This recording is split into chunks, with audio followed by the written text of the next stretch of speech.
তো আজকে আমি যাচ্ছি বৃক্ষ মেলায়। আমার সাথে এক ফ্রেন্ড আছে, সে হচ্ছে কমফোর্টেবল না ক্যামেরার সামনে আসার জন্য। So I am making this video alone. Hopefully সে একটু পর আমার ক্যামেরা ধরবে। আর আমরা আছি এখানে চায়ের দোকানের পাশে, অ্যান্ড একটু নাস্তা করেই চলে যাব। So yes, we are on the way. আমাদের ক্যাম্পাস থেকে 2-3 মিনিটের হাঁটা পথ, তো নট সো ফার।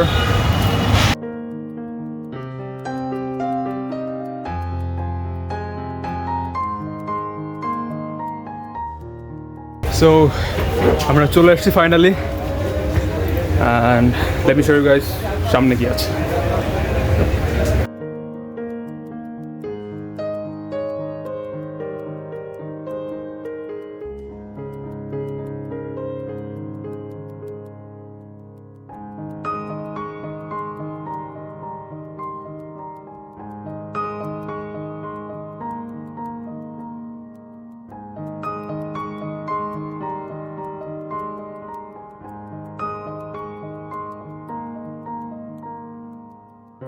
একটা সোয়ানের মতো লাগছে না?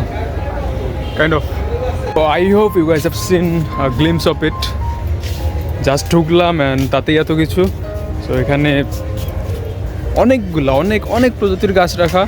তো একদিনে যদি ভালো করে দেখা হয় আমরা শেষ করতেই পারবো না। সো আমরা যত তাড়াতাড়ি সম্ভব কভার করার চেষ্টা করবো। And yeah, I will take you guys wherever I go.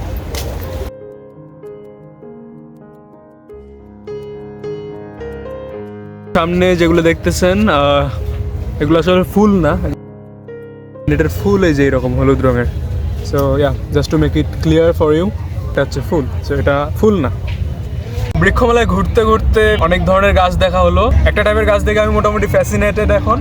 সেটা হচ্ছে এই যে এখানে দেখতে পাচ্ছেন, এই গাছটার দিকে তাকান, এই গাছের টেক্সচারটার দিকে তাকান, দেখবেন যে হচ্ছে এটা একদম মনে হচ্ছে যে এটা পুরাতন কোনো একটা গাছ, অনেক বছর বয়স হইলো। এটার বয়স আসলেই অনেক বেশি, বাট দ্য থিং ইজ এটা সাইজটা অনেক ছোট। এটাকে বনসাই বলা হয়। এটা জাপানিজ একটা টেকনোলজি, যে টেকনোলজিতে হচ্ছে আমরা গাছটাকে বাড়তে দেই না, ওটাকে এমনভাবে বাড়ানো হয় যাতে গাছটা যদি ন্যাচারালি বাড়তো তাহলে যেরকম দেখতে হইতো বড় আকারের, জাস্ট ওটাকে মিনি ভার্সন ওটার বানানো হয়।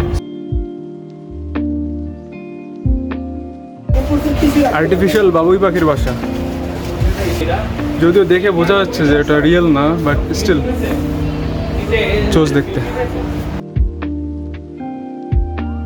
তো এটা যেটা দেখতেছেন এটা হচ্ছে একদম সিল করে দেওয়া বোতল না, এটা কি বলে, কন্টেইনার, হোয়াটএভার। তো এখানে যে প্ল্যান্টটা বাড়তেছে এটা একদম ছোটোবেলা থেকেই এই বদ্ধ সিস্টেমের মধ্যে রেখে দেওয়া।